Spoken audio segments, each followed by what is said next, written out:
BJP is the real symbol for Hindutva. Pavan Kalyan can never be a symbol. కానీ పవన్ కళ్యాణ్ చేస్తున్న పొరపాటు ఏంటంటే బీజేపీ రాజకీయ ఐడెంటిటీని తన ఐడెంటిటీగా మార్చుకున్నాడు. అలా జరగాలనుకున్నప్పుడు బీజేపీలోనే జనసేన విలీనం చేయొచ్చు, అప్పుడు వేరే.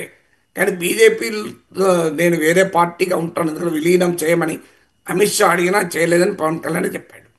నేను పార్టీ ఐడెంటిటీ సెపరేట్గా పెట్టుకుంటాను, కానీ బీజేపీ ఎజెండా తీసుకొని రాజకీయం చేస్తానంటే బీజేపీ ఎజెండాకు బీజేపీ నాయకులు ఉంటారు కదా.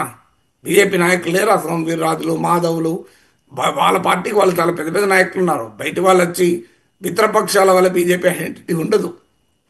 మీకు చూడండి, ఎక్కడా కూడా బీజేపీ మిత్రపక్షాలకు కానీ బీజేపీ ప్రత్యర్థులకు కానీ బీజేపీ హిందుత్వ ఎజెండాతో బేజారై దాన్ని ఎంతో కొంత కాపీ చేయాలని ప్రయత్నించిన ఏ పార్టీ బాగుపడలేదు. మీరు తీసుకో లెక్క, ఏ పార్టీ బాగుపడలేదు ఇంతవరకు చరిత్రలో. మీరు ఎక్కడన్నా చూడండి, షో మీ వన్ ఎగ్జాంపుల్.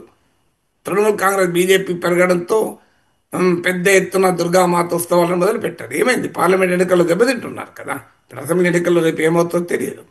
అందువల్ల ఎక్కడా జరగదు. మీకు అది 100% బీజేపీ ఎజెండాను వేరే పార్టీలు మోస్తే జనం అంగీకరించారు. ఎందుకంటే ఇప్పుడు బీఆర్ఎస్ అనుభవం ఉంది అయితే తెలంగాణలో మనకు.